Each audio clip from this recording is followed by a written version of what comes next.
नमस्कार दोस्तों, VRL education online platform पर आपका स्वागत है। मैं RS मैरिया एक बार फिर आपके सामने हाजिर हूँ राजस्थान इतिहास का एक बेहतरीन टॉपिक लेकर। जैसा कि आपको मालूम है, अभी हम राजपूताना के चौहान वंश के बारे में पढ़ रहे हैं और अभी तक हमारा जो सफ़र पूरा हुआ है उसमें हमने शाकंभरी के चौहान और अजमेर के चौहानों के बारे में पढ़ा है। आज उसी कड़ी को आगे बढ़ाते हुए हम जो चर्चा करेंगे वो रणथंभौर के चौहानों के बारे में करेंगे। तो आज हमारा जो टॉपिक रहेगा ये रहेगा रणथंभौर के चौहान। रणथंभौर के चौहान, देखिए मैंने आपको पहले भी आपको बताया था कि जब 1192 ईस्वी के अंदर 1192 ईस्वी में पृथ्वीराज चौहान की मृत्यु होती है। पृथ्वीराज चौहान इनकी मृत्यु होती है। त्रैन के द्वितीय युद्ध में हारने के बाद में इनको मार दिया जाता है। तो चौहान की मृत्यु के बाद उनके पुत्र, और पुत्र का नाम तुम सब लोग जानते हो, गोविंदराज। इस गोविंदराज को करीब 1192 से लेकर 1194 ईस्वी तक इन्हीं अजमेर का शासक, यानी इनको अजमेर का शासक नियुक्त किया गया। ये अजमेर के शासक तो बने, लेकिन मोहम्मद गौरी की अधीनता में, मोहम्मद गौरी की अधीनता में, यानी कि मुसलमानों की अधीनता में इन्होंने यहाँ पर शासन किया। गोविंदराज के जो चाचा थे, इनके चाचा हरिराज, ये भी एक महत्वाकांक्षी थे और हरिराज चाहते थे कि मैं राजा बनूं। तो ऐसी स्थिति में हरिराज ने गोविंदराज को हटा दिया और हटाकर ये स्वयं राजा बन जाते हैं।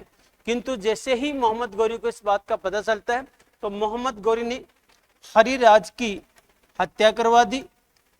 इनको तो वो हत्या करवा देता है और गोविंद जो राज था, इस गोविंद राज को 1194 ईस्वी में 1194 ईस्वी में रणथंभौर की जागीर भेंट की। रणथंभौर की जागीर भेंट की। तब से लेकर हमीरदेव चौहान तक रणथंभौर के ऊपर चौहानों का शासन रहा है। ये बात से हमें एक और जानकारी मिलती है कि आपसे ये पूछ लिया जाए कि जो रणथंभौर है, इस रणथंभौर के चौहानों का संस्थापक कौन है? रणथंभौर के चौहानों का संस्थापक कौन है? अगर संस्थापक की बात पूछे तो निश्चित रूप से इसका आंसर गोविंदराज होगा।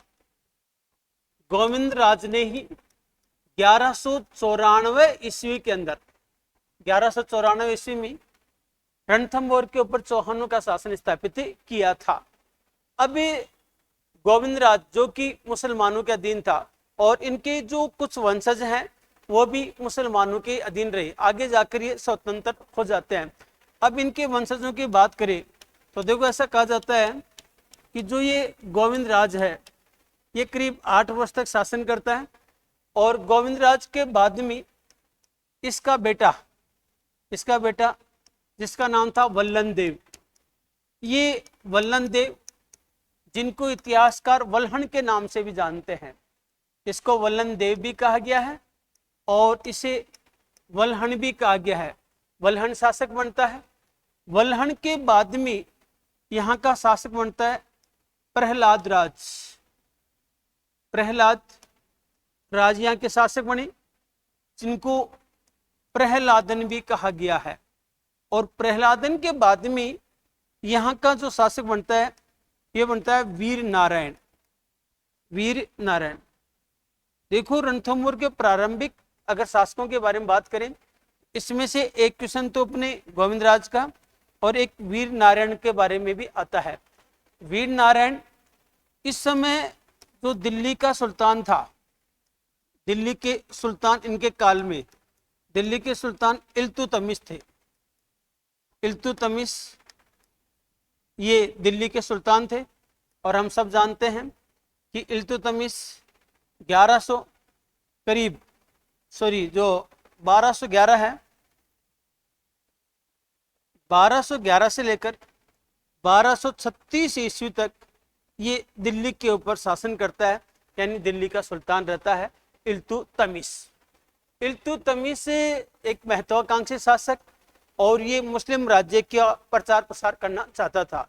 जैसा कि मैंने आपको पहले भी बताया है कि मोहम्मद गोरी और उसके जितने भी उत्तराधिकारी हैं उन सबका भारत में आने का और भारत पर राज करने का उद्देश्य एक था, यहाँ पर इस्लाम का प्रसार करना, इस्लाम का परचम फहराना। वो यही चाहते थे कि इस दारुल हर्ब को दारुल इस्लाम बनाया जाए, यानी कि दारुल हर्ब का मतलब वो हमें काफिर मानते थे, उनके अनुसार काफिरों का देश, काफिरों का जो देश है, इस काफिरों के देश को वो इस्लाम की भूमि बनाना चाहते थे। इसलिए जितने भी सुल्तान बने हैं सभी सुल्तानों का पहला ही ऑब्जेक्ट यानी पहला उद्देश्य उनका एक ही हुआ करता था हमेशा कि किसी भी तरीके से साम दाम दंड भेद कोई सी भी नीति अपनाए, किसी भी नीति के द्वारा इस्लाम का प्रसार होना चाहिए, इस्लामिक साम्राज्य का विस्तार होना चाहिए।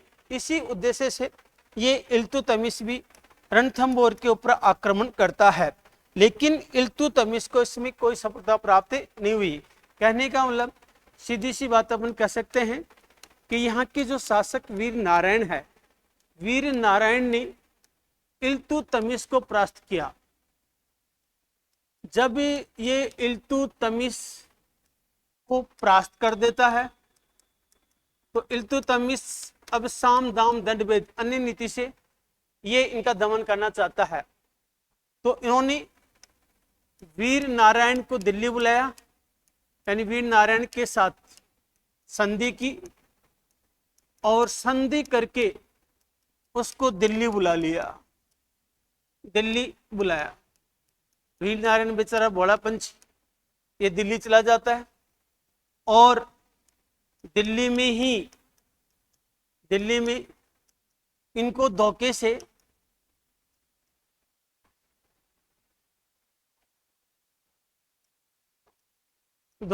जहर देकर मरवा डाला, जहर देकर मार डाला। ऐसा तो देखो ये वीर नारायण की हत्या होती है।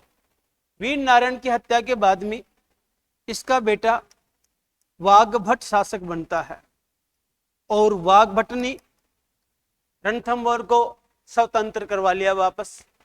वाघभट्ट शासक बना तो इसकी समकालीन या यूं कहें कि इसका समकालीन दिल्ली का जो सुल्तान है, दिल्ली का सुल्तान, ये इनके समकालीन दिल्ली के सुल्तान थी रजिया सुल्ताना।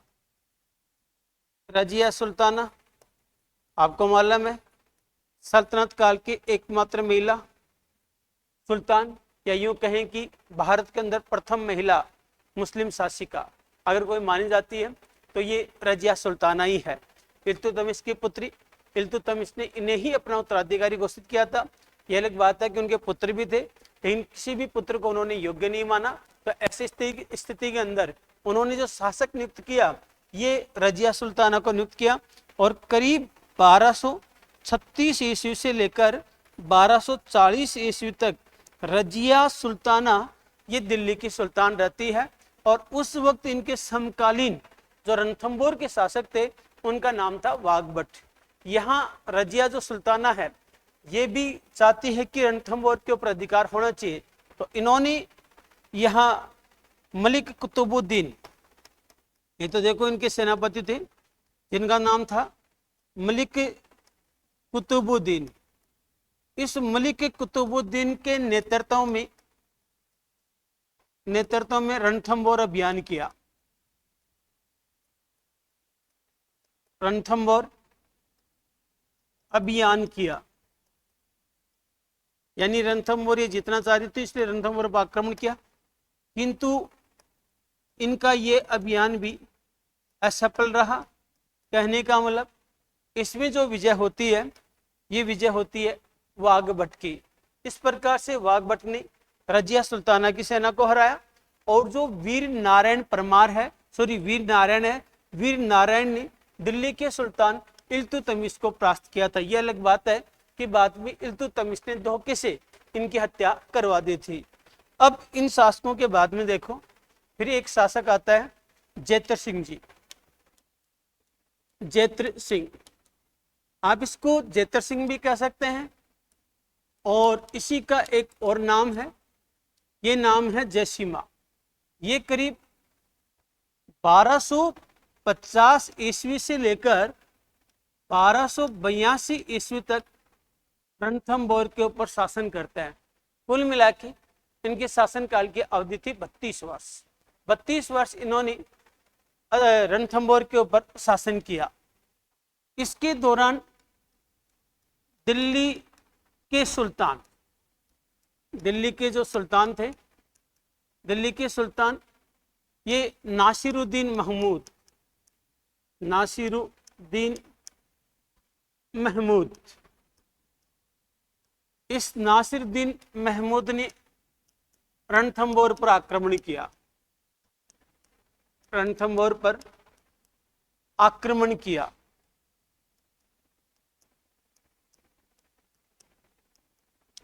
किंतु रणथंभौर को जीत नहीं पाया, रणथंभौर को ये भी नहीं जीत पाता है। यहां पर एक चीज जरूर होती है कि जो जेतर सिंह जी थे, इन जेतर सिंह ने दिल्ली को कर देना स्वीकार कर लिया, दिल्ली को वार्षिक कर देना स्वीकार कर लिया, वार्षिक कर देना स्वीकार कर लिया। कहने का मतलब हम यूं भी कह सकते हैं कि नाम मात्र के अधीनता स्वीकार कर ली, और उनको वार्षिक यानी हर सालाना पेशकश या यूं कहें कि उनको कर देना उन्होंने शुरू कर दिया। लगभग 32 वर्ष तक शांतिपूर्वक इन्होंने रणथंभौर का शासन किया। लेकिन अब देखा कि अब परिस्थितियां बदल रही हैं, और बदलती परिस्थितियों के अनुसार शासन चलाना मुश्किल है। अतः किसी नए खून को, ये यूं कहें कि आप किसी नौजवान को मौका देना चाहिए। तो ऐसी स्थिति के अंदर देखो, जो जेतर सिंह जी थे, इन्होंने, जेतर सिंह ने अपने पुत्र, इनके पुत्र थे, वैसे तीसरे नंबर के पुत्र थे हमीर देव चौहान, हमीर देव चौहान। इस हमीर देव चौहान को राज्य सौंप दिया।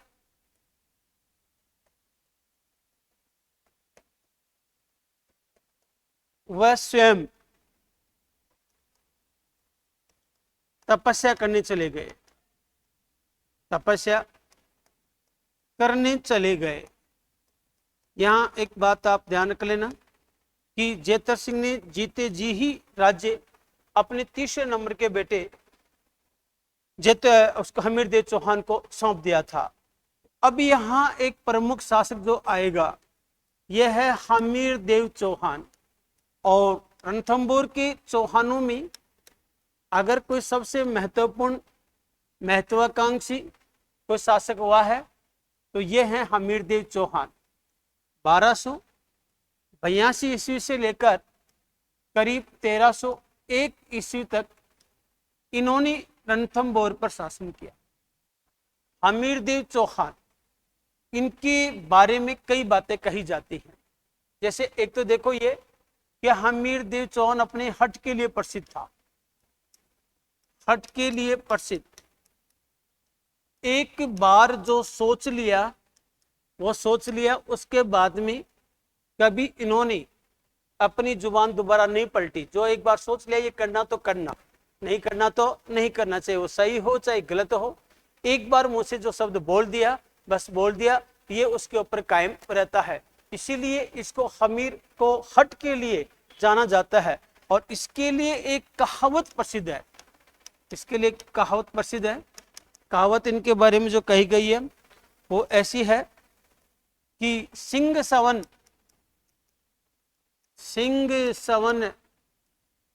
सतपुरुष वचन, सतपुरुष वचन कदली फलत एक बार, कदली फलत एक बार, कदली फलत एक बार। तिरिया तेल हमीर हट,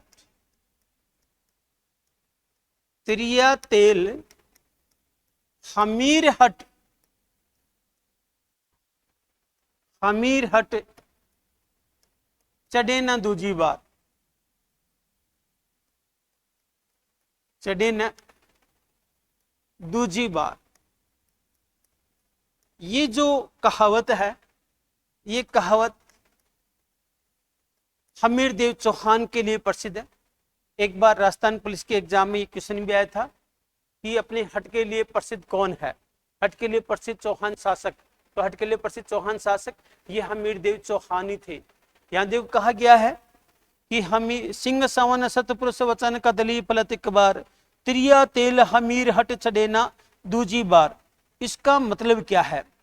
सिंह सवन, सिंह जंगल का अकेला ही राजा होता है, अकेला गमन करता है, उसको किसी की सहारे की आवश्यकता नहीं होती। सत्य पुरुष वचन, सत्यवादी जो पुरुष होता है वो एक ही बात कहता है, अपनी बात से बार बार पलटता नहीं है, वो बिन पेंदे का लोटा नहीं होता है, जो कह दिया वो कह दिया। ऐसे ही कदली फलत एक बार, कदली केला, वो केले को बोलते हैं, और केले के पेड़ पर फल केवल एक ही बार आता है, बार बार कभी भी केले की उसी डाल के ऊपर दोबारा फल कभी भी नहीं आता है, फिर वापस नए सिरे से डाल पैदा होती है और उसी के ऊपर फल आएगा। इसलिए कहते हैं कि कदली फलत एक बार, त्रिया तेल हमीर हट चढ़े ना दूजी बात। त्रिया यानी महिला के जो तेल है वो केवल एक ही बार चढ़ाया जाता है। और आप जानते हैं हमारे हिंदू रीति रिवाज के अंदर ऐसा ही होता है, जब बारात बिल्कुल दरवाजे के पास में आ जाती है तभी महिला के तेल और हल्द चढ़ाया जाता है, क्योंकि तेल चढ़ाने के बाद में अर्ध विवाह संपन्न मान लिया जाता है और उसके बाद में लड़की कंवारी नहीं रह सकती है। कुंवारी रह नहीं सकती, हो सकता है घर में किसी प्रकार की कोई ट्रेजेडी हो जाए ना, तो अभी क्या होगा, उसके फेरे तो होना ही है। यानी कि जन्म और मरण ये कभी कैंसिल नहीं होते हैं, ये कभी निरस्त नहीं होते हैं, इनको तो जब होना है तब होकर ही रहेगा। ये हमारी हिंदू संस्कृति के अंदर माना जाता है। तो महिला के एक ही बार तेल चढ़ाया जाता है, उसके बाद में उसका विवाह ही होता है। अगर किसी कारण से विवाह के बाद में भी उसके पति की अगर मृत्यु हो जाती है और दूसरी बार विवाह होता है तो हमारे रिवाज के, हमारे धर्म के अनुसार कभी भी महिला के हल्द और तेल दोबारा नहीं चढ़ाया जाता है। ऐसे ही हमीर हट चढ़े ना दूजी बार, हमीर भी अपना हट के लिए पक्का था, एक बार जो वचन दे दिया वो दे दिया, उसको दोबारा कभी बदलता नहीं था। और अपने इसी हट धर्मिता के लिए उन्होंने रणथंभौर का सर्वनाश भी करवा लिया था। कैसे करवाया था उसकी कहानी अपन आगे पढ़ेंगे। तो ये तो एक देखो उनकी हट धर्मिता के लिए प्रसिद्ध और एक कहानी जो इनके बारे में आती है। दूसरी बात हमीरदेव चौहान के बारे में यह है कि जैसे ही ये शासक बना, शासक बनते ही नया नया खून था, इसने राज्य विस्तार करने की सोची और ऐसा कहा जाता है कि इसने आसपास के सभी इलाकों को जीत लिया। इन्होंने जो आसपास का इलाका, जो चंपा का इलाका था, मांडलगढ़ का इलाका था, चंपा, मांडलगढ़,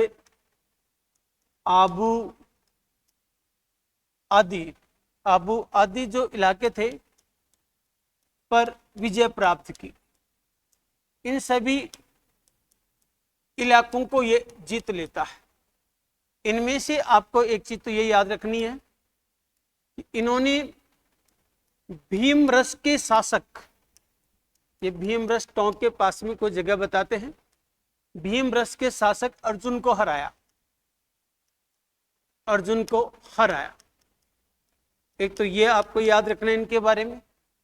दूसरा इनके बारे में याद रखना है कि इन्होंने मालवा के परमार शासक, मालवा के परमार शासक भोजराज को परास्त किया, भोजराज को हराया। तीसरा इसके बारे में कहा जाता है कि इन्होंने मेवाड़ के शासक, मेवाड़ के शासक समर सिंह, यानी मेवाड़ के समर सिंह को हराया। ये तीन प्रमुख शासक जिनको हमीरदेव चौहान के द्वारा हराया जाता है और अपने आसपास के जितने भी इलाके थे उन सभी को जीतकर ये उनसे कर वसूल करने लग जाता है। हाँ, ये अलग बात है कि उन राज्यों को ये अपनी सीमा में नहीं मिलाता है, केवल उनको अपने अधीन करता है और अपने अधीन करके उनसे ये कर वसूल करना शुरू कर देता है। लेकिन यहाँ ये चीजें आपको अच्छी तरह से याद होना चाहिए। कई बार एक मुझसे आ गया एग्जाम में कि तो उसने किसके शासक को हराया? तो भीमरस के अर्जुन को याद रखना है, मालवा के परमार शासक भोजराज को हराता है, और मेवाड़ का शासक जो समर सिंह है, समर सिंह को हराता है। इसके बाद में आगे और हम देखें तो देखो, इन सब विजयों के बाद में उन्होंने एक यज्ञ का आयोजन करवाया, और उस यज्ञ का नाम था कोटि योजन महायज्ञ।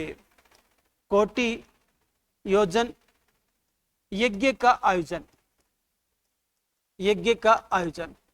एक्चुअल में जो ये कोटि योजन यज्ञ है, ये एक अश्वमेध यज्ञ के समान ही है। अश्वमेध जो यज्ञ होता है, इस यज्ञ के समान ये एक यज्ञ है। इसका आयोजन करवाया, और इसके जो प्रधान पुरोहित थे, ये प्रधान पुरोहित वाला क्वेश्चन एग्जाम में कई बार किया गया है, तो आपको मालूम होना चाहिए। इसके प्रधान पुरोहित जो बनाया गया था, ये विश्वरूप को बनाया गया था।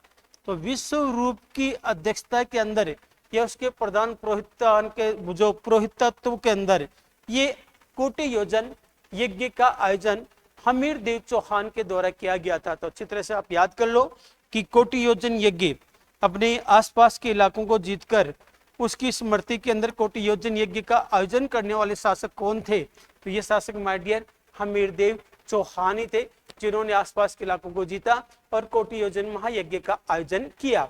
इस कोटि योजन महायज्ञ का प्रधान पुरोहित किसको नियुक्त किया गया? तो ये भी आपको मालूम होना चाहिए। इसके जो प्रधान पुरोहित थे, ये प्रधान पुरोहित थे विश्वरूप। फिर देखो, इसके बाद में कुछ फिजा बदलती है, और हमें मालूम है कि उसके बाद में जो दिल्ली है, इस दिल्ली में खिलजी क्रांति हुई। खिलजी क्रांति होती है, और खिलजी क्रांति के द्वारा खिलजी वंश का शासन स्थापित हुआ। खिलजी वंश का शासन स्थापित हुआ। शासन स्थापित यहां पर होता है, स्थापित हुआ। खिलजी वंश का जो शासन स्थापित होता है, तो यहां का पहला शासक बनता है जलालुद्दीन खिलजी। जलालुद्दीन खिलजी, ये जलालुद्दीन खिलजी 1290 से लेकर 1296 ईस्वी तक दिल्ली के सुल्तान रहे। 17 वर्ष का डोकरा था। इन्होंने जो गुलाम वंश के अंतिम शासक केकुबाद बोल दीजिए, या उसका 3 वर्षीय पुत्र की बात करें तो क्रियुसम बोल दीजिए। केकुबाद और क्रियुसम इन दोनों की हत्या कर देता है, और दोनों की हत्या करके ये खुद शासक बने जाता है जलालुद्दीन खिलजी। 70 वर्ष की आयु के अंदर ये दिल्ली का सुल्तान बनता है। और इसके द्वारा यहाँ पर खिलजी वंश की स्थापना किस प्रकार से की गई, इस घटना को इतिहास के अंदर, इस घटना को इतिहास में खिलजी क्रांति के नाम से जाना जाता है, क्योंकि इन्होंने बड़े ही तरीके से केकुबाद और क्रियुसम की हत्या करवाई, और हत्या करवाने के बाद में ये यहाँ का सुल्तान बने जाता है 70 वर्ष की आयु के अंदर। जैसे ये सुल्तान बना, तो इसके सामने सबसे बड़ी समस्या जो थी, ये हमीर देव चौहान की थी, क्योंकि अभी तक एक तो दिल्ली का कोई भी सुल्तान रणथंभौर को जीत नहीं पाया था। दूसरा, ऊपर से हमीर देव चौहान ये क्या कर रहा था, अपने राज्य का विस्तार कर रहा था, और इसकी सीमाएं दिल्ली सल्तनत की सीमाओं से मिलने लग गई। यानी दिल्ली सल्तनत की सीमा और हमीर देव चौहान की सीमाएं आपस में मिलने लग गई। अब उसको टेंशन हो गई कि हमारी सीमा के ऊपर एक मजबूत हिंदू शासक है, और वो कभी भी दिल्ली के ऊपर आक्रमण भी कर सकता है, या दिल्ली के ऊपर अपना अधिकार भी कर सकता है, अगर ज्यादा शक्तिशाली हो जाएगा, अपनी सेना को और मजबूत कर लेगा। तो किसी भी स्थिति के अंदर ये मुसलमान हमीर देव चौहान का क्या चाहते थे, ये चाहते थे कि इनका दमन किया जाए। और इनका दमन करने के लिए जलालुद्दीन खिलजी ने रणथंभौर अभियान किए। इन्होंने 2 बार रणथंभौर अभियान किया। रणथंभौर अभियान, इनके देखो 2 बार जो रणथंभौर अभियान होते हैं, ये प्रथम बार जो रणथंभौर अभियान हो रहा है, ये 1290 ईस्वी के अंदर हुआ, शासक बनते ही। और इस अभियान के अंदर इन्होंने झाइन के किले पर अधिकार कर लिया। झाइन बोल दो, उसको छाण भी बोलते हैं, छाण या झाइन के किले पर अधिकार, किले पर इनका अधिकार हो जाता है, झाइन या छाण के किले पर अधिकार। और मैं आपको बता दूं, ये जो झाइन जो वर्तमान सवाई माधोपुर में है, इसको रणथंभौर की कुंजी कहा जाता है, रणथंभौर की कुंजी। अगर आपको रणथंभौर को जीतना है तो पहले झाइन के किले पर अधिकार करना ही पड़ेगा। ये ठीक वैसे ही है जैसे जालोर के किले को जीतने के लिए आपको सिवाना का किला फतेह करना पड़ेगा, क्योंकि जालोर के किले की जो कुंजी मानी जाती है वो सिवाना फोर्ट माना जाता है। ठीक इसी प्रकार से जो रणथंभौर फोर्ट है उसकी जो कुंजी मानी जाती है, उसकी चाबी मानी जाती है, ये झाइन का किला मानी जाती है कि पहले आप झाइन के किले पर अधिकार करें, और जब आप झाइन के किले को जीत लेते हैं तो उसके बाद में ही आप रणथंभौर को जीत पाएंगे या रणथंभौर की ओर आगे बढ़ पाएंगे, अन्यथा आप रणथंभौर की ओर आगे बढ़ नहीं पाएंगे। पहले अभियान में इसको सफलता मिल जाती है और इन्होंने झाइन के किले पर अधिकार कर लिया। अब देखो, जैसे ही इन्होंने इस झाइन के किले पर अधिकार कर लिया तो और भी जोश बढ़ा, और जोश बढ़ता है तो फिर ये दूसरा अभियान करता है, और ये इसका जो दूसरा रणथंभौर अभियान होता है, यह अभियान 1291-92 में होता है। 1291-92 में इनका दूसरा अभियान होता है। देखो, जो 1191-92 का दूसरा अभियान होता है, इस अभियान के अंदर इसको करीब 1 वर्ष तक, ये 1 वर्ष तक रणथंभौर का घेरा डाले रखा, रणथंभौर का घेरा ये डाले रखा, किंतु सफलता नहीं मिली, सफलता नहीं मिली। अब आप सोच लो, 1 साल तक इन्होंने डेरा डाला लेकिन रणथंभौर के किले को नहीं जीत पाया, क्योंकि रणथंभौर का किला अपने आप में बख्तरबंद, यानी एकमात्र बख्तरबंद, बाकी सब नंगे। तो अपन इस तुर्क के बारे में पढ़ते हैं, तो रणथंभौर का किला अपने आप में ही ऐसा सुरक्षित है कि इसको जीतना बड़ा ही दुर्गम माना जाता है या दुष्कर माना जाता है, कि आसानी से आप रणथंभौर के किले को नहीं जीत पाएंगे। तो 1 वर्ष का समय बीत गया लेकिन किसी प्रकार की कोई सफलता नहीं मिल रही थी। अन्न जो खाने दाने का जो राशन था, ये रसद सामग्री ये भी कम हो गई थी। अब जब रसद सामग्री कम हो गई तो क्या करते, तो ऐसी स्थिति के अंदर इन्होंने 1 वर्ष बाद में, 1 वर्ष बाद रणथंभौर का घेरा उठाया। जो रणथंभौर है, इस रणथंभौर का घेरा उठाया, यानी यहां से ये रवाना हो गए, घेरा उठाया। वह निम्न कथन कहा, जब ये घेरा उठा रहे थे तब उन्होंने एक बात कही थी, उन्होंने कही थी कि मैं ऐसे 10 किलो को, मैं ऐसे 10 किलो को मुस्लिम के एक बाल के बराबर भी महत्व नहीं देता, मुस्लिम के एक बाल के बराबर, बाल के बराबर भी महत्व नहीं देता, महत्व नहीं देता। अब भाई साहब से कोई पूछे महत्व नहीं देता तो भैया 1 साल क्या कर रहा था यहाँ पर, पूरा 1 साल यहाँ पर आपने बिताया। अंगूर खट्टे वाली कहानी है लोमड़ी, जब अंगूरों को नहीं तोड़ पाती है तो वो खट्टे लगते हैं। जब आप रणथंभौर को नहीं जीत पाए तब आपने कहा कि मुसलमानों के एक बाल के बराबर में मैं ऐसे 10 किलो को महत्व नहीं देता हूँ। अगर ऐसा ही होता तो आपको आक्रमण ही नहीं करना चाहिए था। लेकिन कम वक्त हमारे लिए क्वेश्चन ज़्यादा पैदा कर गया कि इस शासक जिन्होंने रणथंभौर दुर्ग के बारे में कहा कि ऐसे 10 किलो को मैं मुसलमान के एक बाल के बराबर महत्व नहीं देता, ये किसने कहा था? तो आपको मालूम होना चाहिए, ये जलालुद्दीन खिलजी ने कहा था। जब उन्होंने रणथंभौर का घेरा उठाया तब उन्होंने ये बात कही। अब उन्होंने ये बात कही और घेरा उठाकर चले जाते हैं, तो ये सुल्तान की बड़ी बेइज्जती मानी जाती है और उसका एक तरह से कद भी कम हो जाता है।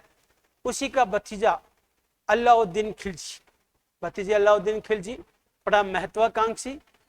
अब उन्होंने देखा कि चाचा जी के बस की बात नहीं है, तो चाचा जी की छुट्टी की जाए और हमें शासन की गद्दी, शासन संभालना चाहिए। तो ऐसी स्थिति के अंदर जब हम दिल्ली सल्तनत के पढ़ेंगे तब मैं बड़ा विस्तार से बताऊंगा कि अलाउद्दीन खिलजी ने कड़ा नामक स्थान के ऊपर जो इलाहाबाद के पास में है वहां पर अपने चचा को बुलाया और बुलाकर धोखे से उन्होंने जलालुद्दीन खिलजी की हत्या करवा दी और 1296 में खुद शासक बने जाता है। तो अब यहाँ पर एक नया शासक बना और उसका नाम है अलाउद्दीन खिलजी। अलाउद्दीन खिलजी भारत के मुस्लिम इतिहास में इनका एक महत्वपूर्ण स्थान है और आप जानते हैं ये 1296 से लेकर करीब 1316 ईस्वी तक ये दिल्ली का सुल्तान रहता है। 1296 से 1316 ईस्वी तक अलाउद्दीन खिलजी दिल्ली का सुल्तान रहा। बड़ा महत्वाकांक्षी, जैसे शासक बना, शासक बनते ही सबसे पहले इन्होंने घोषणा की कि मैं विश्व विजेता बनना चाहता हूं। अब जैसा काम वैसा नाम भी तो होना चाहिए, तो विश्व विजेता की घोषणा तो करता है कि मैं बनना चाहता हूं, तो उसी के अनुसार उन्होंने अपना नाम भी रख लिया और अपना नाम बदल कर लिखा सिकंदर शामी या सिकंदर द्वितीय। तो इनका एक अन्य नाम जो नाम इन्होंने रखा, ये अन्य नाम सिकंदर शामी,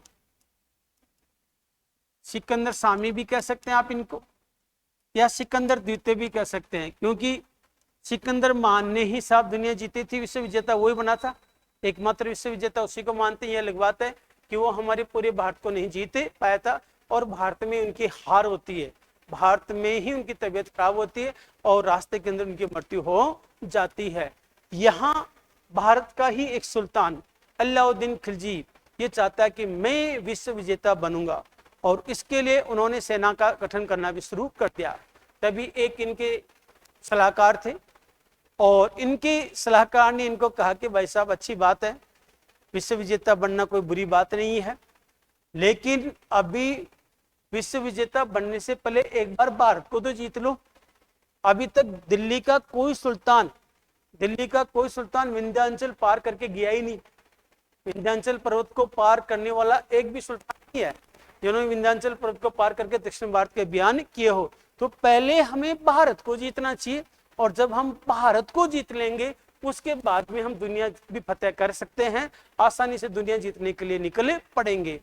उनको लगा यार बात तो सही कर, भाई पहले भारत को तो जीतो, अगर हम भारत को नहीं जीत पाएंगे, भारत को नहीं जीतेंगे तो दुनिया को तो कहां से जीतेंगे। तो पहला उन्होंने विश्व विजेता अभियान ये कैंसिल किया और इस अभियान को कैंसिल करके इन्होंने ये तय किया कि पहले मुझे पूरे भारत के ऊपर शासन करना है, मुझे पहले पूरे भारत को मेरे साम्राज्य में शामिल करना है। और उसके लिए उन्होंने एक बड़ी विशाल सेना का गठन किया और सेना का संचालन करने के लिए ऐसे नियम बनाता है जो अपना दिल्ली सल्तनत काल में पढ़ते हैं कि इन्होंने राशनिंग सिस्टम शुरू किया, इन्होंने हुलिया प्रणाली शुरू की, घोड़ों को दागने की प्रथा शुरू करता है, सैनिकों को नगद वेतन देने की शुरुआत यही करता है, योग्यता के आधार पर सैनिकों को भर्ती करने की इस प्रक्रिया जो शुरू की वो अलाउद्दीन खिलजी ने की। और इन्होंने जो माफी की जितनी भी जमीनें वगैरह थी वो सारी उन्होंने क्या कर ली, अपने अधीन कर ली। तो अलाउद्दीन जो बाजार नियंत्रण प्रणाली ऐसी कर दी कि हर वस्तुओं का मूल्य निर्धारित कर दिया, फिक्स कर दिया, ना कोई ज्यादा पैसे ले सकता था, जो रकम तय कर दी इन्होंने भाव, उसी भाव से चीजें खरीदी और बेची जाती थी। उन सब का उद्देश्य उनका एक ही था, एक विशाल सेना को मेंटेन रखना। और इस विशाल सेना को मेंटेन रखने के लिए उन्होंने अपनी बाजार व्यवस्था, अपनी राशनिंग प्रणाली, अपनी हुलिया प्रणाली, अपने जो घोड़ों को दागने की प्रथा और नकद वेतन देना ये शुरू करता है। अब जैसे ही इन्होंने देखा कि मुझे भारत को जीतना है तो ये भारत को जीतने के लिए लंबी सेना, एक सेना भी बना लेता है और सेना बनाकर अब ये भारत अभियान के ऊपर निकलता है। अब भारत में इसने किस किस विजय, कहां पर विजय प्राप्त की, ये हमारे लिए एक महत्वपूर्ण कड़ी है। ये इसलिए है क्योंकि राजपूताना के भी अधिकांश रियासतें जो अपन पढ़ेंगे इससे रणथंभौर पढ़ रहे हैं, उसके बाद में अपन सिवाना पढ़ेंगे, जालोर पढ़ेंगे, मेवाड़ पढ़ेंगे, मालवा पढ़ेंगे। इन सभी के ऊपर इन्होंने क्या किया था, इन सभी को जीत लिया था, अपने अधीन कर लिया था। तो कौन कौन सी रियासतों को ये जीतता है और अपने अधीन करता है, उन सब की हम यहाँ पर चर्चा करेंगे। कुल मिला के अलाउद्दीन खिलजी, जिसको हम शॉर्ट में AK कह सकते हैं, अलाउद्दीन खिलजी के युद्ध अभियान, ये युद्ध अभियान हमको मालूम होने चाहिए, हर जगह काम में आएंगे। इसलिए आपको इनके जो युद्ध अभियान है, ये सारे युद्ध अभियान याद होने चाहिए। इस युद्ध अभियान को तैयार करने का मैं आपको एक ट्रिक बताता हूँ। AK के युद्ध अभियान, अलाउद्दीन खिलजी के युद्ध अभियान, इनको याद करने की एक बड़ी आसान ट्रिक है। सारे के सारे बिल्कुल क्रम से आपको इनके ये अभियान आपको याद हो जाएंगे। देखो, जैसे क्लास में एक होशियार लड़का था, दूसरा दोस्त उसको कहता है, उसके बारे में गुरुजी को शिकायत करता है, और शिकायत करके कहता है कि गुरु मेमा देवसा तेज है, गुरु मेमा देवसा तेज है, गुरु मेमा देवसा तेज है। इतना तेज है कि भाई साहब यूनिक मोबाइल नंबर रखता है स्पेशल, जो किसी के पास में नहीं है, केवल इसी के पास में है।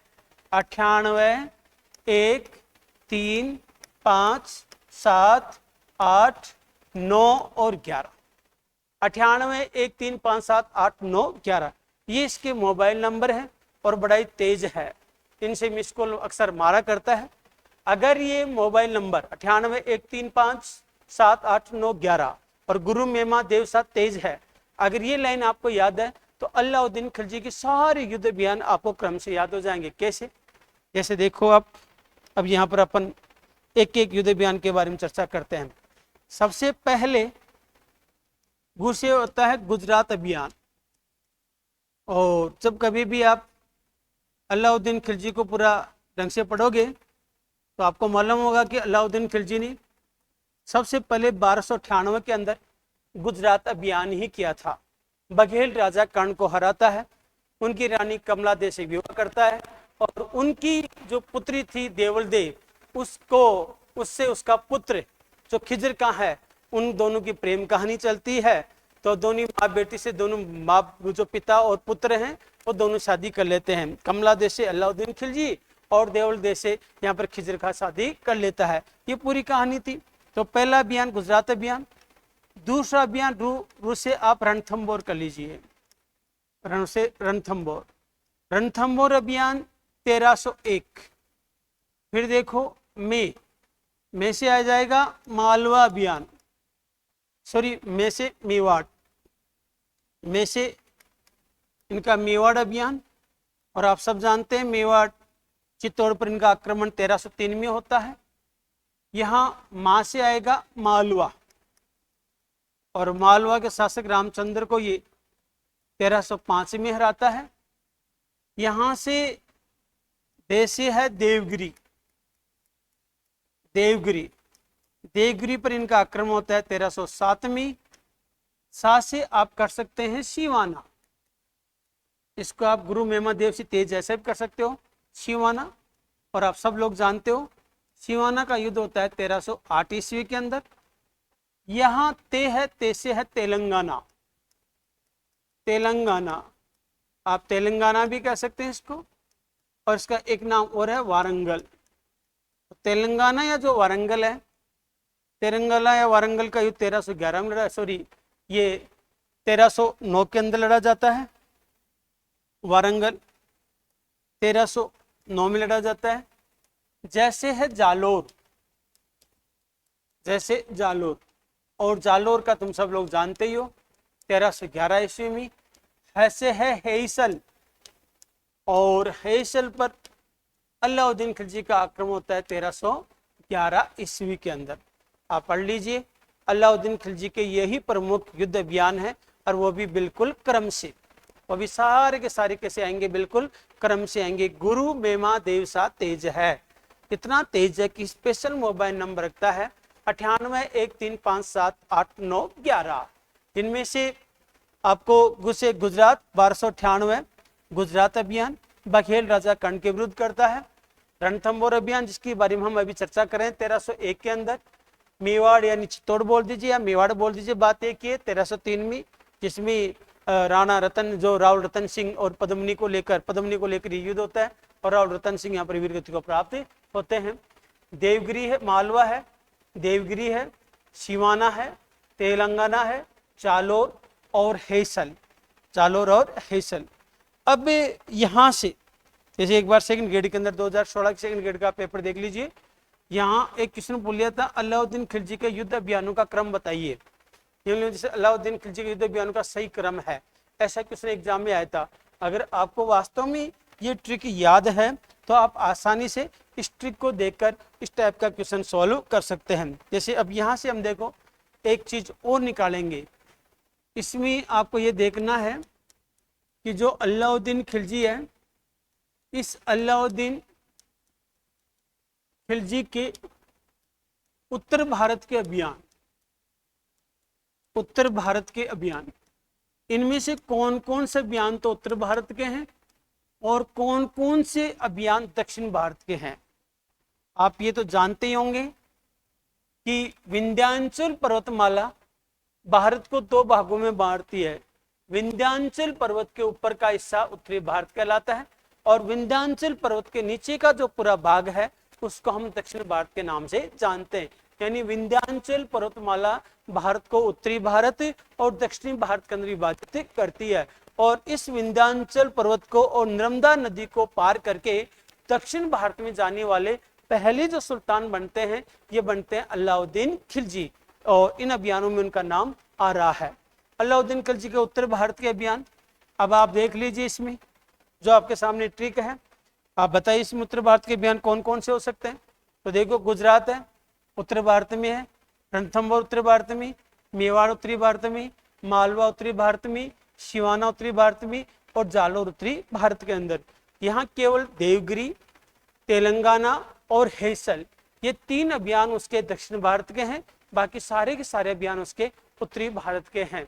तो उत्तरी भारत के कौन कौन से अभियान हैं, तो ये अभियान आपके सामने आना चाहिए। सबसे पहले गुजरात अभियान, गुजरात के बाद में दूसरा रणथंभौर अभियान, रणथंभौर के बाद में यहाँ मेवाड़ का अभियान, मेवाड़ के बाद में मालवा का, मालवा के बाद में आपको मालूम है यहाँ पर शिवाना का और शिवाना के बाद में जालोर का। ये सारे के सारे युद्ध अभियान ये उत्तरी भारत के युद्ध अभियान हैं। आपको मालूम है इसमें से गुजरात 1298, रणथंभौर 1301, मेवाड़ 1303, मालवा 1305, शिवाना 1308 और जालोर 1311। ये तो हो गए हमारे उत्तरी भारत के। ऐसे ही अलाउद्दीन खिलजी के दक्षिण भारत के अभियान, दक्षिण भारत के अभियानों का क्रम,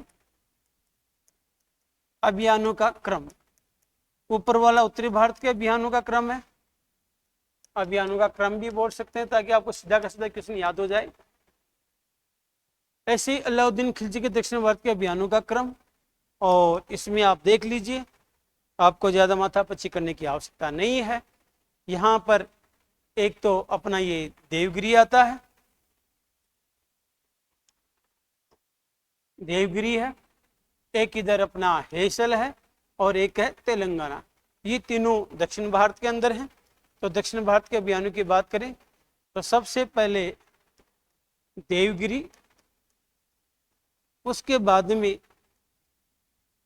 तेलंगाना या तेलंगाना का दूसरा नाम आ सकता है वारंगल, और तीसरा जो है ये तीसरा यहाँ पर जो है हैसल।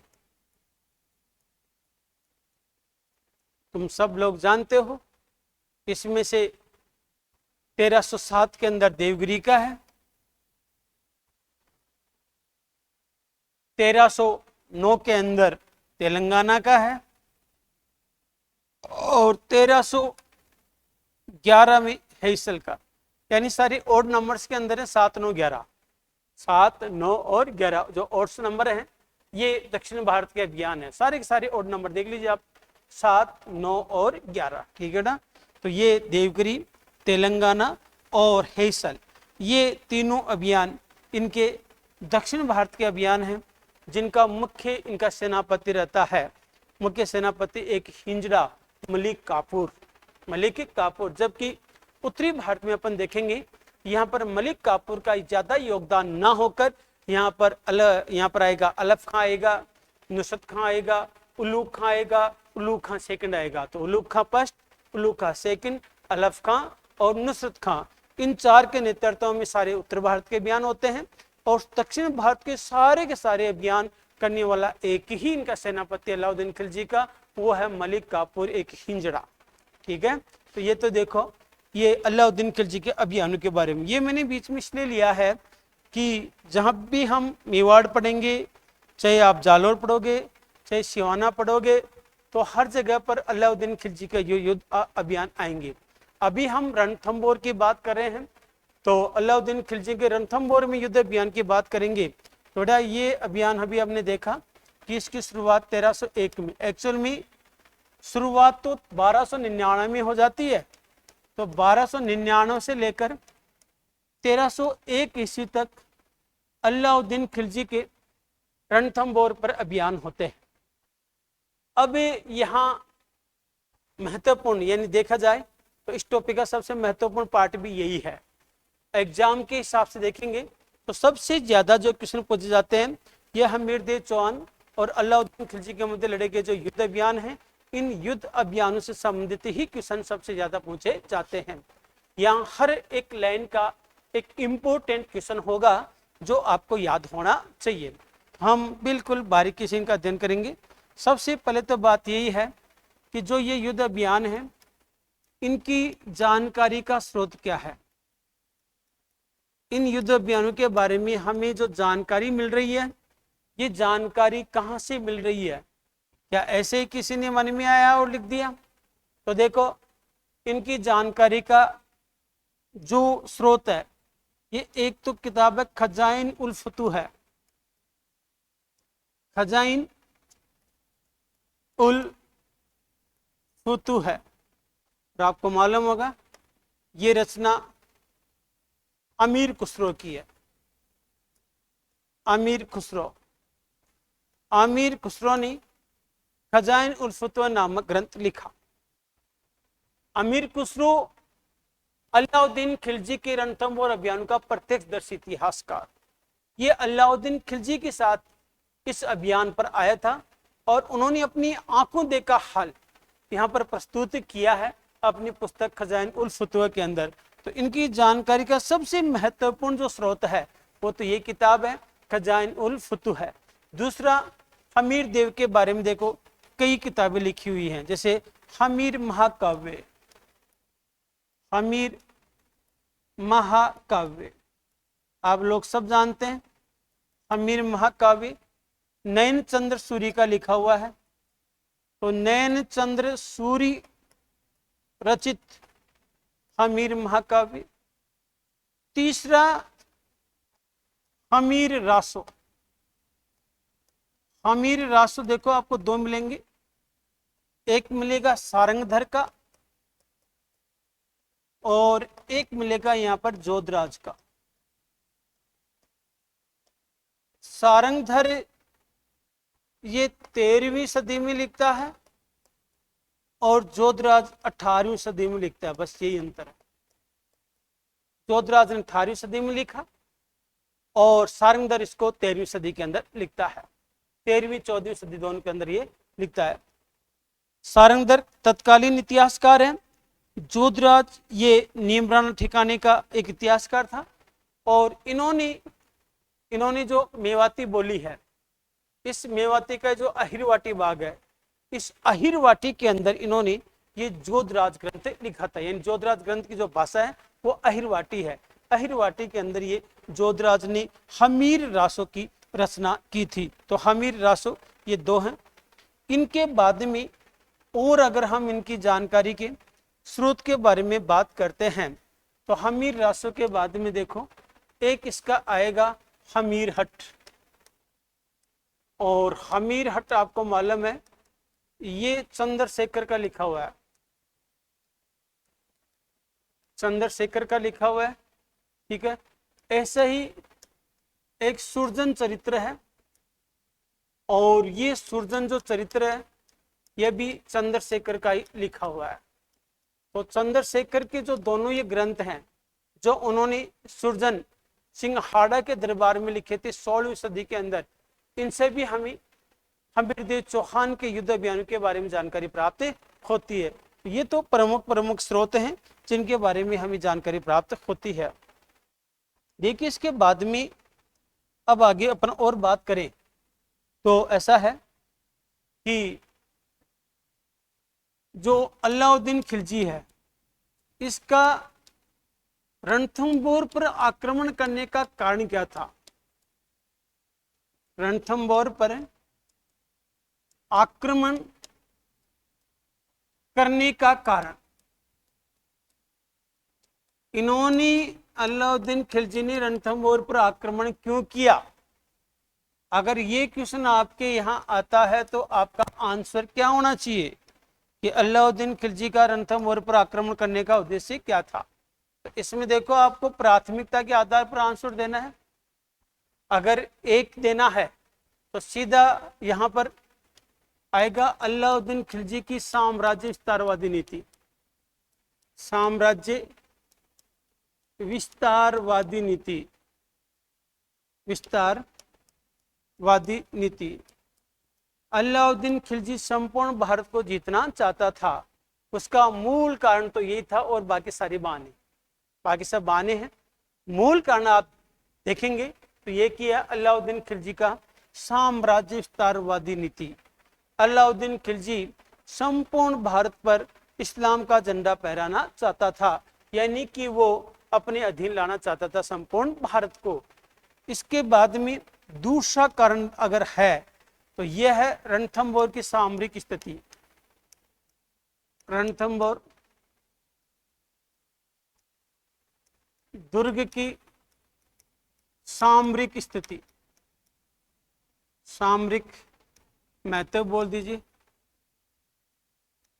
एक्चुअल में युद्ध नीति के हिसाब से रणथंबोर का किला बड़ा ही महत्वपूर्ण है। एक तो ये इतना महत्वपूर्ण है कि जिसके पास ये किला रहेगा मालवा और गुजरात के ऊपर उसका अधिकार निश्चित रूप से हो जाएगा, क्योंकि मालवा और गुजरात पर आपको अगर अधिकार रखना है तो उसके लिए रणथंबोर को जीतना जरूरी है। रणथंबोर और चित्तौड़ ये दोनों सामरिक महत्व के किले माने जाते हैं। अगर कोई भी दिल्ली का सुल्तान या दिल्ली का शासक जो मालवा और गुजरात को अपने अधीन रखना चाहता है तो उसे इन दो किलों को तो जीतना ही पड़ेगा, एक तो रणथंबोर को और एक चित्तौड़गढ़ के किले को। इन पर अधिकार किए बिना और ना तो गुजरात के ऊपर अपना अधिकार कायम रख सकता है, ना ही वो मालवा के ऊपर अपना अधिकार कायम रख सकता है। तो इसी कारण से कैसे भी करके अलाउद्दीन खिलजी इस दुर्ग को जीतना चाहता था। तीसरा देखो ये इसका जो कारण माना गया है ये तत्कालीन कारण माना गया है। इसमें बताया गया कि अलाउद्दीन जो खिलजी है इसके विद्रोही सेना नायक, इसके विद्रोही सेना नायक, और ये विद्रोही जो सेना नायक थे, विद्रोही सेना नायक मंगोल नेता, मंगोल नेता मीर मोहम्मद शाह, मीर मोहम्मद शाह व केहब्रू, केहब्रू को हमीर देव द्वारा, हमीर देव द्वारा शरण देना व सुल्तान के कहने पर भी या सुल्तान के निवेदन पर भी, सुल्तान के निवेदन पर भी वापस नहीं सौंपना, वापस नहीं सौंपना। और ये इस युद्ध का तत्कालीन कारण माना गया है। एक्चुअल में बताया क्या जाता है कि अलाउद्दीन खिलजी का जब रणथंभौर अभियान होता है, उलूग खां उसके प्रधान सेनापति थे, अलफ खां, नुसरत खां भी इसमें सहयोगी थे, ये मीर मोहम्मद शाह केबरू भी उनके साथ में थे। अब ये क्या करते हैं कि जब बंटवारे के माल, जो लूटा हुआ माल था, उसका बंटवारे की बात आती है, ऐसा कहा जाता है कि उन्होंने इनको कम धन दिया। मंगोल नेता, ये एक्चुअल में नव मुसलमान भी कहलाते हैं, जलालुद्दीन खिलजी के समय करीब 400 मंगोल दिल्ली में आते हैं और उन्होंने इस्लाम स्वीकार कर लिया था, इसलिए इनको नव मुसलमान भी कहा जाता है और मंगोल भी कहा जाता है। जलालुद्दीन खिलजी ने अपनी पुत्री का विवाह, उसकी 4 पुत्रियां थी, एक का विवाह अलाउद्दीन खिलजी अपने भतीजे के साथ होता है, एक का उलूग खां के साथ होता है, एक का उन्होंने विवाह मीर मोहम्मद शाह के साथ किया था, और एक का विवाह उन्होंने एक और मंगोल नेता जो उलूग खां उनका नाम था, उनके साथ उन्होंने विवाह किया था। तो यहाँ जब तक जलालुद्दीन खिलजी था तब तक मंगोलों की अच्छी स्थिति थी, लेकिन उसके जाने के बाद में इनकी स्थिति थोड़ी कमजोर हो जाती है और अलाउद्दीन खिलजी ने इनको ज्यादा महत्व नहीं दिया।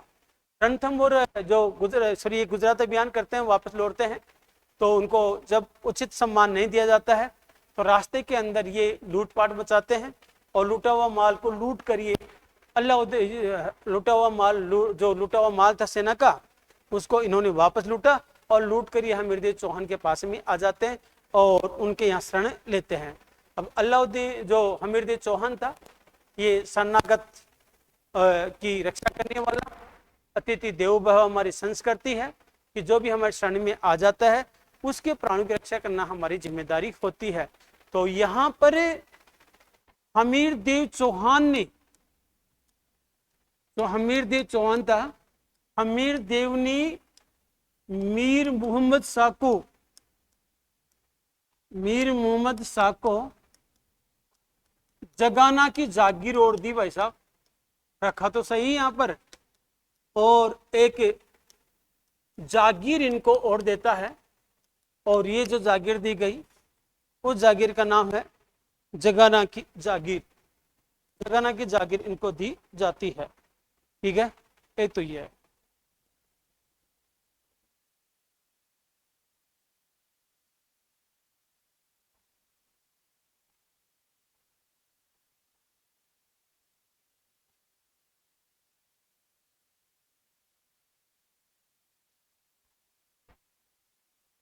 हमीरदेव ने मीर मोहम्मद शाह को जगाना की जागीर दी, एक तो, और अलाउद्दीन खिलजी के कहने पर भी इनको वापस नहीं लौटाया। यहाँ पर एक और कहानी बताई गई है, और ये कहानी एक प्रेम कहानी बताई गई है। यहाँ बताया जाता है कि मीर मोहम्मद शाह, तो मीर मोहम्मद शाह है, मोहम्मद शाह और अलाउद्दीन, मीर मोहम्मद शाह और अलाउद्दीन खिलजी की बेगम थी एक मराठा बेगम, चिमना बेगम। इन दोनों के बीच में प्रेम संबंध हो गए थे। चिमना बेगम और ये मीर मोहम्मद शाह, ये दोनों मिलकर अलाउद्दीन खिलजी को मारना चाहते थे, लेकिन अलाउद्दीन खिलजी बड़ा सत्य इंसान, वो पहचान गया, उनको पता लग गया कि इस प्रकार की योजना बनाई जा रही है और अपनी बेगम के द्वारा अपना कत्ल करने की, अपना सफाई करने की योजना बनाई जा रही है।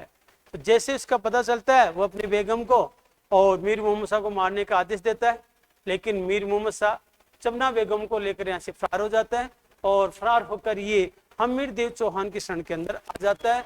अलाउद्दीन खिलजी के कहने पर भी इनको वापस नहीं लौटाता है, ना ही इनकी हत्या करता है। अलाउद्दीन खिलजी उनसे निवेदन करते हैं कि या तो इन शरणागतों को मार दिया जाए या इनको मेरे को वापस लौटा दिया जाए। तो अलाउद्दीन खिलजी की बेगम चिमना बेगम और उनका जो विद्रोही सेना नायक था मीर मोहम्मद शाह, दोनों को वापस नहीं लौटाता है। दोनों का ब्याह करवा के इन्होंने उनको जगाना की जागीर बहुत भेंट कर दी कि जाओ ऐश करो, आराम से रहो, जगाना। तो जगाना की जागीर उनको भेंट कर दी जाती है।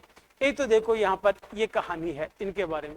जो भी रहा हो, अलाउद्दीन खिलजी को तो बहाना चाहिए था, उसको बहाना मिल गया और एक बड़ी सेना यहाँ पर भेजता है। अब यहाँ पर सेना में आपको ये याद रखना है कि अलाउद्दीन खिलजी का प्रधान सेनापति, इस अभियान में अलाउद्दीन खिलजी का प्रधान सेनापति कौन था। ये कुछ क्वेश्चंस हैं जो अच्छी तरह से आपको याद होना चाहिए। अलाउद्दीन खिलजी का प्रधान सेनापति, तो ध्यान रखना यहाँ पर अलाउद्दीन खिलजी का प्रधान जो सेनापति था ये था उलूग खां।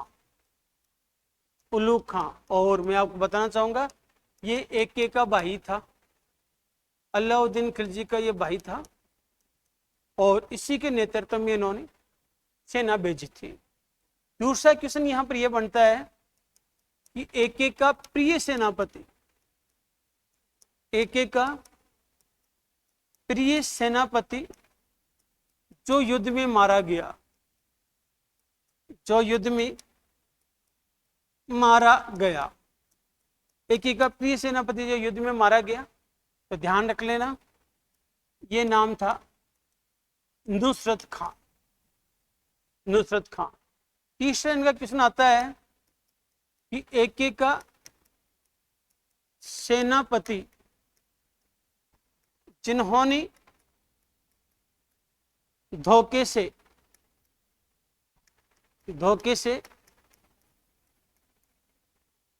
हिंदुवत घाटी के पास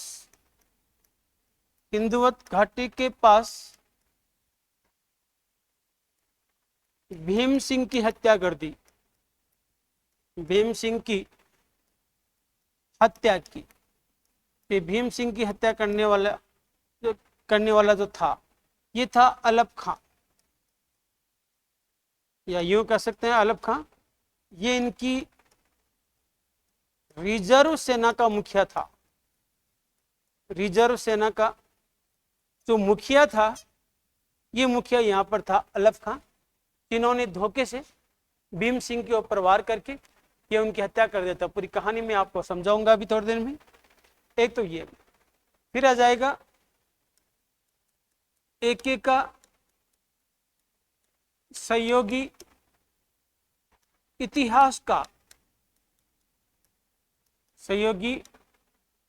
इतिहासकार, जो युद्ध अभियान में साथ था। युद्ध अभियान में साथ था, तो मैंने आपको बताया था ये थे अमीर खुसरो, जिसको तोता ए हिंद भी कहा जाता है। अमीर खुसरो ये इस युद्ध अभियान में अलाउद्दीन खिलजी का सहयोगी, एक इतिहासकार और युद्ध में भाग लेने वाला व्यक्ति था, युद्ध अभियान में साथ था। यहाँ पर दूसरा आएगा कि अब जो हमीर देव चौहान था, इस हमीर देव के सेनापति, हमीर देव के सेनापति जो युद्ध के प्रारंभ में मारे गए, युद्ध के प्रारंभ में मारे गए, उस सेनापति का आपको नाम बताना है जो युद्ध के प्रारंभ में वीर गति को प्राप्त होता है। तो माय डियर, उसका नाम था गुरुदास सैनी। गुरुदास सैनी ये झाइन की रक्षा करते हुए युद्ध के प्रारंभ के अंदर ही मारा जाता है। फिर यहां पर आएगा अमीर का सेनापति, जिसे अमीर ने भीम सिंह की हत्या का दोषी मानकर, या भीम सिंह की हत्या के लिए जिम्मेदार मानकर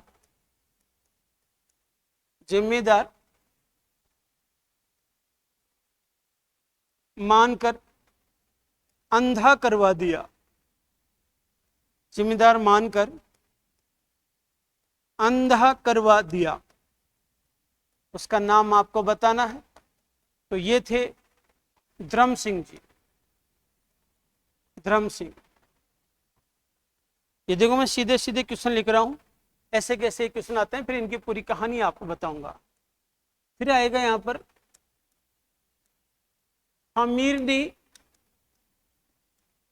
धर्म सिंह के स्थान पर धर्म सिंह के स्थान पर रणथंभौर की जिम्मेदारी या रणथंभौर का प्रशासन सौंपा। ये उन्होंने भोज को सौंपा था, किंतु जब इससे प्रशासन नहीं संभलता है तो हमीर को उठाकर वापस धर्म सिंह को बना दिया। हमीर ने इसको उठाकर धर्म सिंह को वापस बना दिया। तो यहाँ से आ जाएगा कि हमीर के सेना नायक जो उनके विश्वासघाती थे, जो उनके विश्वासघाती बने कहने मतलब उनसे विश्वासघात करके, हमीर देव से विश्वासघात करके ये अलाउद्दीन खिलजी से मिल जाते हैं। इनमें देखो, एक तो यहाँ पर पहला नाम आता है रतिपाल का, एक आता है रिडमल का। रतिपाल, रिडमल को कई जगह पर रणमल भी लिखा गया है, और एक ये भोज। तो भोज, रिडमल और रतिपाल, ये तीनों हमीर देव के वो सेना नायक हैं जो उनके साथ विश्वासघात कर रहे हैं, और विश्वासघात करके ये अलाउद्दीन खिलजी से मिल जाते हैं।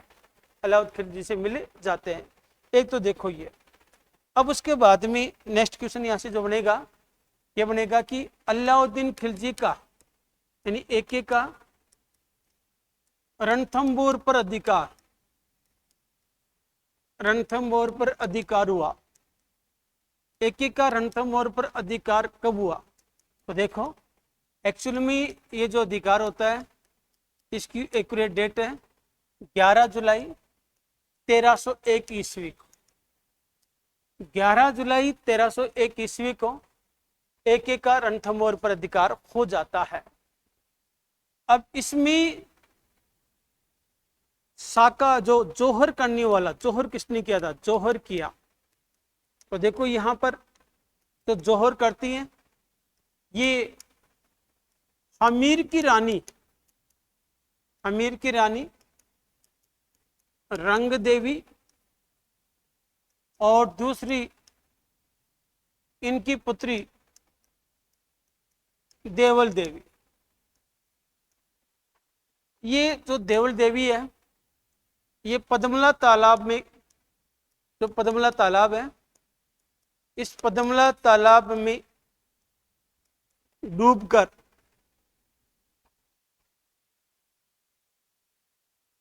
जीवन लीला समाप्त कर ली। कहानी बताऊंगा मैं अभी इसकी पूरी आपको। जीवन लीला समाप्त कर ली। एक तो ये। दूसरी देखो रंग देवी है, इन्होंने भी जल जौहर किया, जल में डूबकर अपनी जीवन लीला समाप्त कर ली। और यहीं से हमारे लिए क्वेश्चन बन जाता है कि राजपुताना का प्रथम जौहर, राजपुताना का ये प्रथम जौहर कब हुआ? तो पहला जौहर होता है 11 जुलाई 1301 ईस्वी को रंग देवी के द्वारा ही किया जाता है।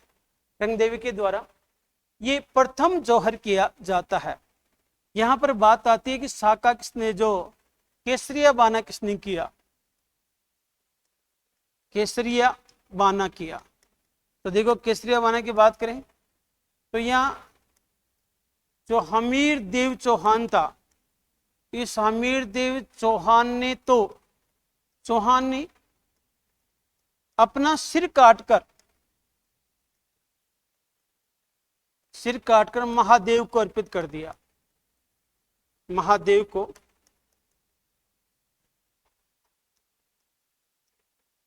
अर्पित कर दिया। इसको बोला जाता है कलमदान। कलमदान। तो कलमदान करने वाला अगर कोई शासक हुआ है तो माय डियर वो शासक हुआ है हमीर देव चौहान। ये सारी घटनाएं 11 जुलाई 1301 की है।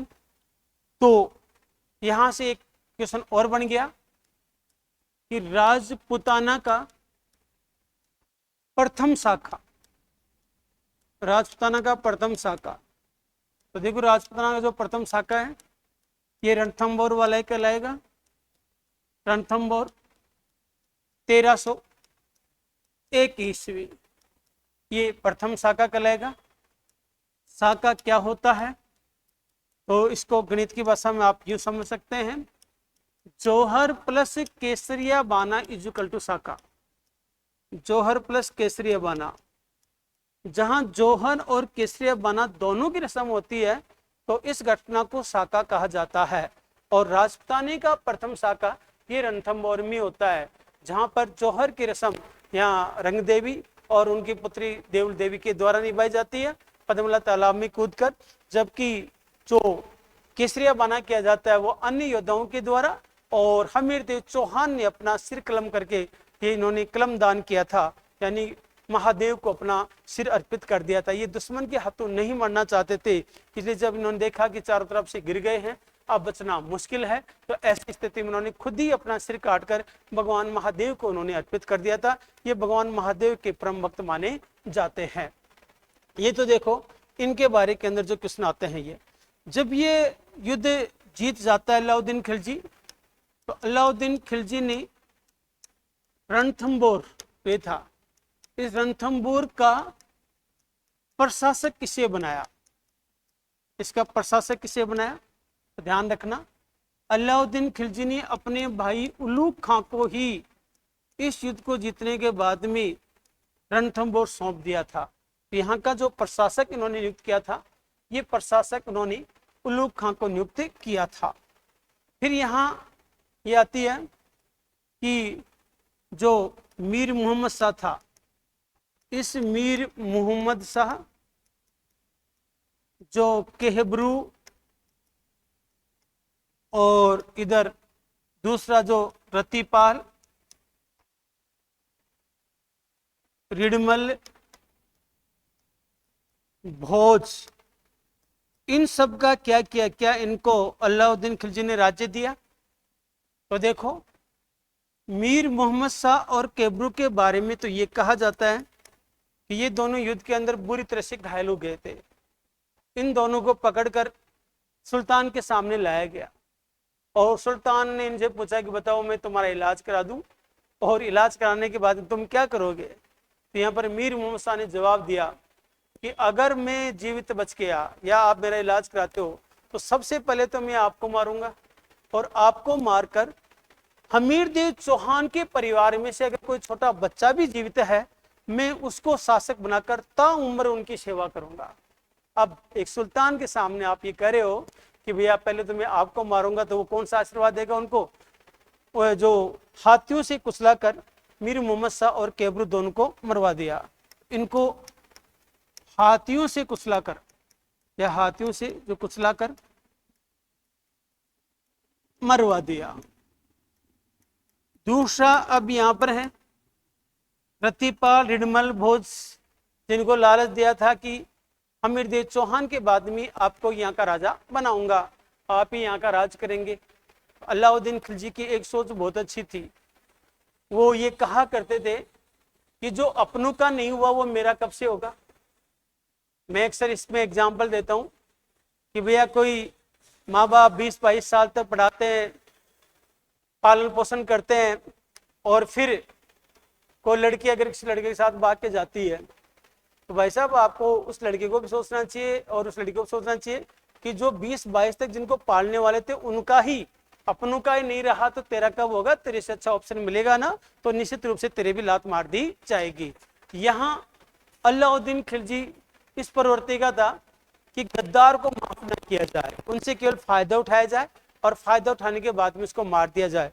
अलाउद्दीन खिलजी ने हर जगह पर ऐसा ही किया है, चाहे वो रणथंभौर हो, चाहे वो मालवा हो, चाहे मेवाड़ हो, चाहे अपने यहाँ पर जालोर हो, चाहे सिवाना हो, जहां कहीं भी उनको जीतना हो पहले लालच देकर लोगों को अपनी ओर मिला लिया, और जो भी विश्वासघाती थे सबसे पहले उन्होंने उन विश्वासघातियों को ही मौत के घाटे उतारा। ये अलाउद्दीन खिलजी का साफ साफ था कि जो अपनों का नहीं हुआ वो मेरा कब से होगा।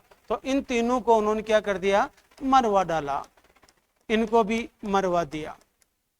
और इस प्रकार से देखो 11 जुलाई 1301 ईस्वी को रणथंभौर पर चौहानों का शासन समाप्त हो जाता है और रणथंभौर अब जो अपना दिल्ली सल्तनत था, दिल्ली सल्तनत का एक हिस्सा बन जाता है। उलूग खां को यहाँ का प्रशासक बना दिया जाता है। ये तो पूरी कहानी थी अलाउद्दीन खिलजी की। कौन कौन से क्वेश्चन बन रहे थे, उन सब क्वेश्चनों के बारे में मैंने आपको बताया था। अब थोड़ी सी मैं एक बार आपको इस युद्ध की कहानी भी देखो सुना देता हूँ। एक्चुअल में होता क्या है कि जब अलाउद्दीन खिलजी आक्रमण करता है तो प्रारंभ में जलालुद्दीन की भांति इनको भी कोई सफलता प्राप्त नहीं होती है। हाँ, ये जहान के किले को जरूर जीत लेता है और जहान की रक्षा करते हुए गुरुदास सैनी जो हमीरदेव चौहान का सेनापति था, यह हमीरदेव चौहान का सेनापति मारा जाता है। उसके बाद में उन्होंने उल्लू खां के नेतृत्व में रणथंभौर अभियान किया, रणथंभौर का घेरा डाला, लेकिन रणथंभौर को नहीं जीत पाया, लंबे समय तक नहीं जीत पाता है। यहाँ ऐसा कहते हैं कि प्रारंभिक जो झड़प के बाद में जब राजपूतों की इसमें जीत हो जाती है तो राजपूत झाइन से जीत कर वापस रणथंभौर लौट रहे थे। उनको मालूम नहीं था कि सुल्तान की रिजर्व सेना भी है। तो यहाँ धर्म सिंह और भीम सिंह ये दोनों की अलग अलग टुकड़ी थी। धर्म सिंह की टुकड़ी आगे थी, भीम सिंह की टुकड़ी पीछे थी। जैसे ही हिंदुवट घाटी के पास में से धर्म सिंह आगे निकल जाता है, भीम सिंह और उसकी टुकड़ी अकेली रह जाती है। अचानक अलफ खां की रिजर्व सेना आक्रमण करती है जिसके अंदर भीम सिंह मारा जाता है। जैसे ही धर्म सिंह जाता है हमीरदेव चौहान के पास में, तो हमीरदेव चौहान ने और हमीरदेव चौहान को भीम सिंह की मृत्यु की सूचना मिलती है तो उसका दोषी उन्होंने धर्म सिंह को माना कि तुमको साथ आना चाहिए था, तुम्हारे कारण से उनकी मृत्यु हुई है, अतः उन्होंने उनको अंधा करवा दिया। और यहाँ पूरा शासन की जिम्मेदारी उन्होंने रणथंभौर के प्रशासन की जिम्मेदारी धर्म सिंह के भाई भोज को सौंप दी, लेकिन भाई असक्षम था, चला नहीं पाया। थोड़ी दिनों बाद में वापस धर्म सिंह को बेचारे को अंधा करवा दिया था, लेकिन फिर भी उसको वापस सेनापति बनाया, अंधे को ही सेनापति बनाया। एक योग्य व्यक्ति था और यूं कह सकते हैं कि एक विश्वास पात्र भी था। इससे नाराज होकर बहुत अलाउद्दीन खिलजी के पास में चला जाता है। यहाँ जब प्रारंभिक कोई सफलता नहीं मिल रही होती है तो खुद अलाउद्दीन खिलजी एक बड़ी सेना लेकर आता है और वो साम दाम दंड भेद हर नीति से इस युद्ध को जीतना चाहता है। तो उन्होंने हमीरदेव चौहान के पास में एक संदेश भिजवाया कि हम आपके साथ संधि करना चाहते हैं, आप अपने किसी व्यक्ति को भेज दीजिए। तो हमीरदेव चौहान ने संधि की बातचीत करने के लिए रतिपाल को भेजा। अलाउद्दीन खिलजी ने रतिपाल को दुर्ग का लालच देकर अपने ओर मिला लिया और कहा कि देखो दुर्ग को कैसे जीता जा सकता है।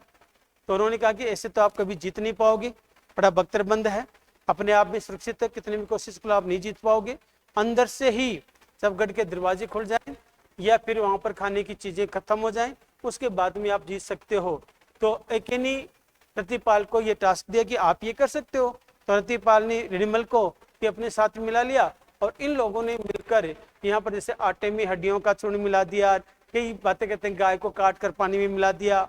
अब जब आटा ही नहीं रहा तो क्या करेंगे, लास्ट में स्थिति यह हो जाती है। और खुद हमीरदेव जो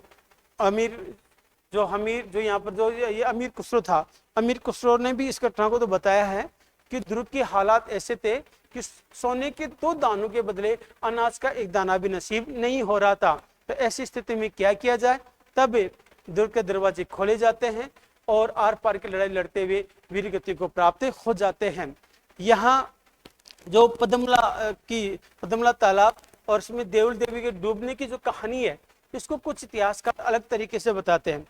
ऐसा कहते हैं कि हमीरदेव चौहान खुद युद्ध में नहीं जा रहा था, उसकी रानी रंगदेव इसको कहते हैं तुम क्यों नहीं जाते हो और बड़े दुखी होकर बैठे हो। तब उन्होंने कहा कि देखो मुझे मेरी टेंशन नहीं है, मुझे दिक्कत है मेरी बेटी की। एक्चुअल में पहले क्या होता था कि राजपूतों के जैसे ही कोई दुर्ग पर आक्रमण करते तो वो अपनी बेटियों को किसी रिश्तेदार के पास में गुप्त रास्ते से भेज दिया करते थे ताकि किसी प्रकार के अनहोनी से बचाया जा सके बच्चों को और अपनी बेटियों को।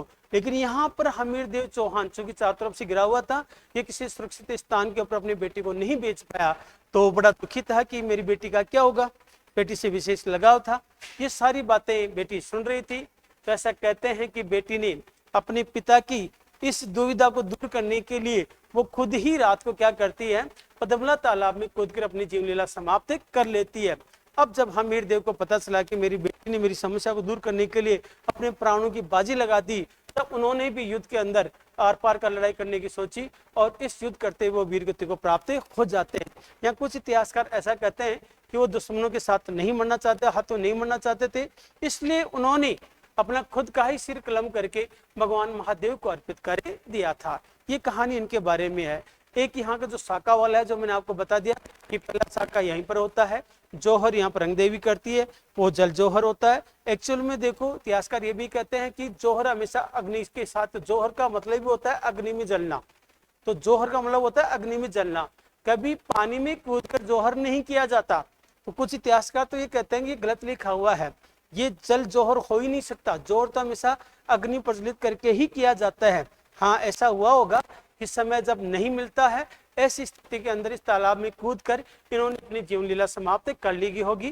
लेकिन जो भी हो, हमारे लिए तो सीधी सी बात इतनी सी याद रखनी है कि 11 जुलाई 1301 ईस्वी को रंगदेवी पद्मला तालाब में कूदकर जल जौहर यहाँ पर करती है।